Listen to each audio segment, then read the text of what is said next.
Alright, what's up? This is that second side of that Brubeck quartet. Alright. I'm gonna do an unboxing. I know what this is. You're gonna laugh about this one. Played a gig the other night. I got paid strictly through Venmo, so I was like, I don't usually drink really, so I had like a shot or two. 2 shots. A shot and a beer. Can't remember. Either way, I went on fucking eBay a little buzzed.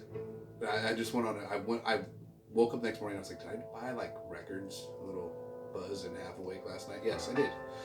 There's nothing wrong with that. Gotta be careful though. So, this is one of the ones, this wasn't from eBay though. So that's why I know what it is. When you see FedEx pull up, you have an idea what most likely it could be. Oh, there's already a little nervous. This music describes my... Gosh. That was pretty... There was one tape already. This is very... Hopefully it's okay.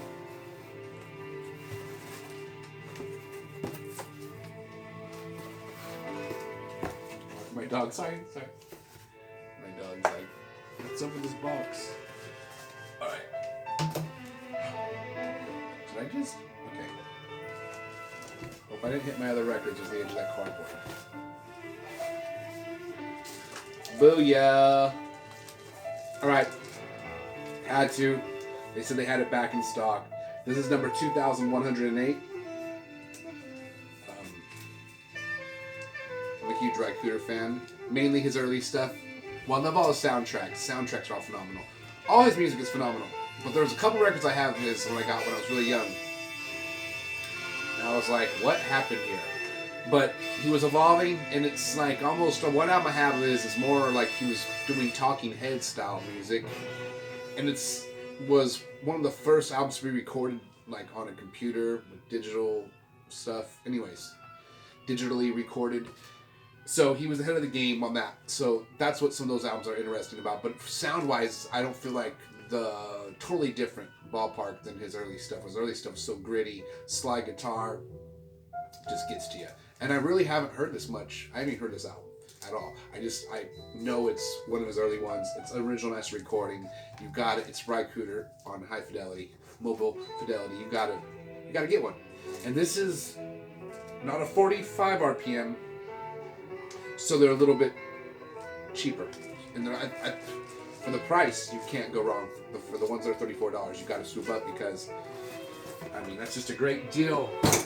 Because you're getting great. Now the box landed on my pedal board. Okay, it's fine. I'm overreacting. All right. So you got to go with the. Obviously, I like the 45 RPM ones because they spin a little faster. Supposedly the grooves are wider, sounds better. But you get what you can. So, very interesting cover. Chicken skin music. I guess that's referring to when you get the goosebumps, I've heard. So, it's just, I mean, God, I don't know if I want to rake the seal on camera. I want to, some things I gotta do in private. You know what I mean? So, we know it's, so smooth. I'm gonna put this on. This is the second side to that Brubeck Quartet album that I got for only $4. It's a whole symphony with him. Totally just shifted.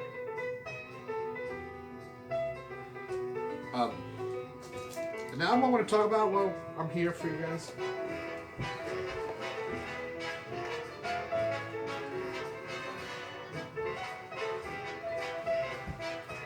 So this is what we're hearing right now. This is the second side to this album.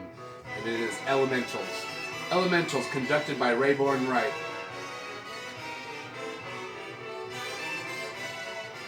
So, is it this whole band plus the symphony?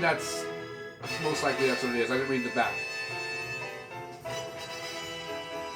got a total movie soundtrack vibe to it with the big band because it's got the symphony behind it. Way awesome. See, this is a cool album cover too. Definitely will be on a hunt for. I mean, want to get a great copy of this now. So we'll see what happens when I end up drinking and get money on Venmo.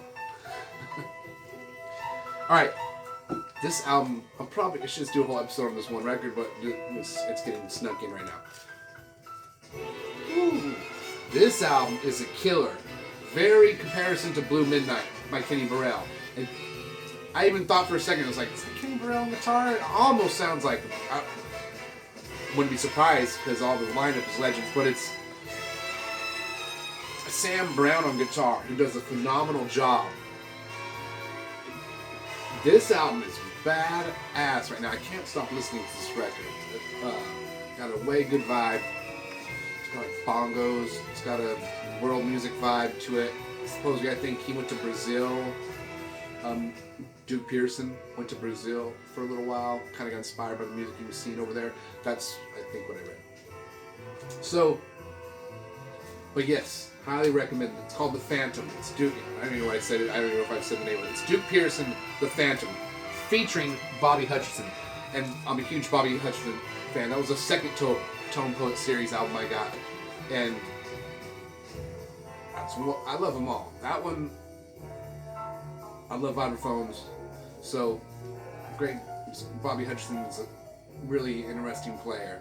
His playing totally grabs me. So, he's on here with all these other legends. You got Sam Brown on guitar, Al Gaff on guitar, Bob Cranshaw on bass, Mickey Roker on drums.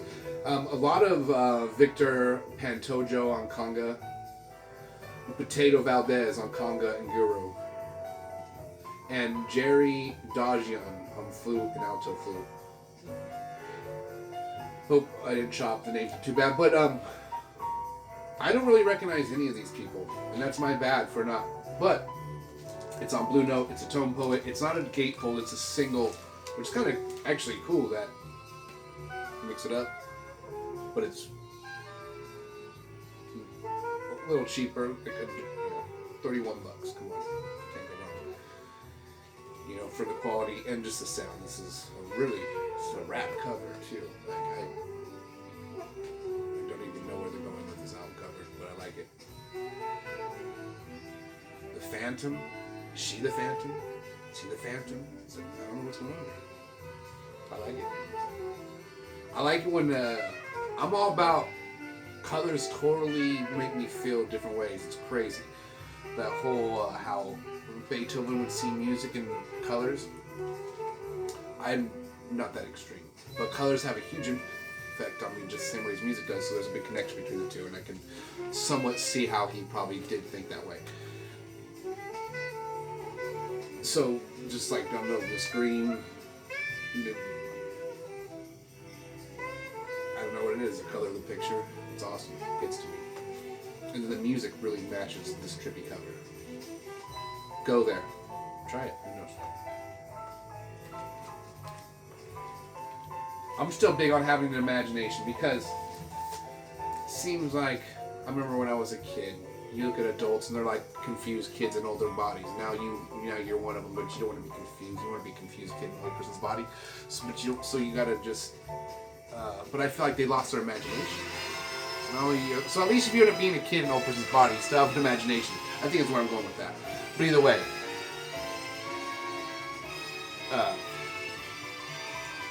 And that's where the music. I'll take shit. Like Ty, you drank way too much coffee today. Possibly right. Either way, did the unboxing. Super stoked. I'm gonna break the seal on this later. Gosh, just even the new plastic on this feels really good. Like, I think they do. So, anyways, what's up? All right. Whole side, one song. You can't stop the flow. You gotta let it go. I will feel guilty if I stop. I can't do anything. I don't.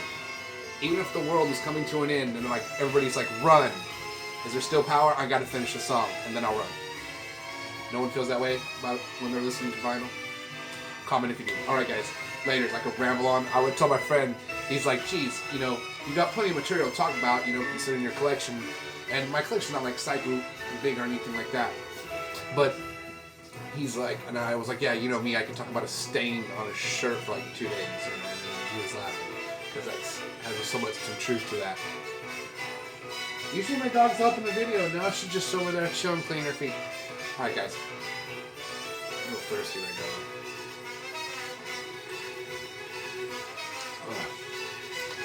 Alright. Get ready for the day. Alright, later, guys. Bye.